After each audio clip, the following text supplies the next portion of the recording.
Hey everyone, I'm Jeff, and this is my friend Mike. And we are known as the Interview Guys. And today, we're coming to you live from a deserted island. Hey, look, Jeff, a message has come for you in that bottle. Yeah, I already read it, Mike, and it says, you're a tool. Anyway, today we're going to look at the question, tell me about yourself. Thanks for that, Jeff.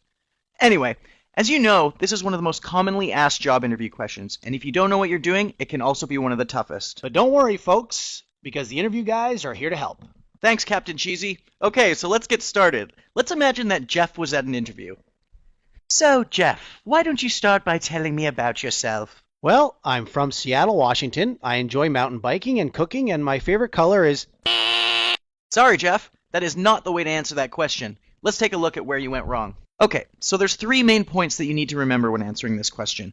What's the first one, Jeff? Well, as you saw in my bad answer, you absolutely do not want to go on and on about your personal life or hobbies and interests. Which leads me to point number 2. You want to include specific work achievements from your past in your answer.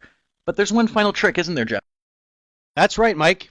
It is always a good idea to mention your strengths and abilities in your answer. Okay, Jeff, well, let's give you another shot at it.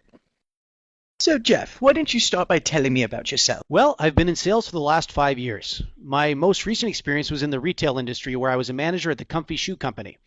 I was personally responsible for a 30% increase in sales over the last year.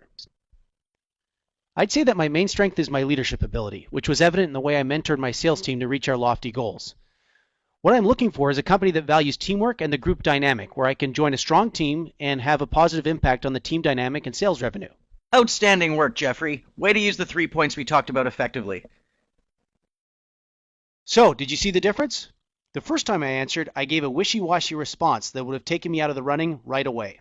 In the second answer, you mentioned an achievement and backed it up with one of your strengths and how it would help you in your new role. Good job. Thanks, Mike. But we're not out of the woods yet, are we?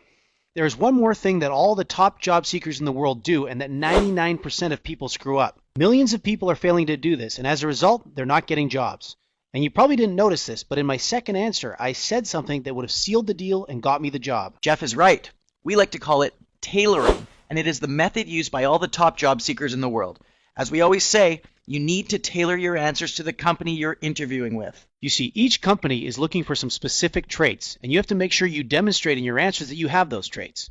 Now, this is an incredibly powerful method that lets you zero in on exactly what the company is looking for. Now, there's a lot more to the tailoring method than we have time to go over in this video, but don't worry, because we've got a free special report for you that breaks down the entire method step by step. We're Jeff and Mike, the Interview Guys, and thanks for watching. Now click the button that just appeared, and on the next screen, simply enter your best email and you'll get instant access to the special report. Click the button now.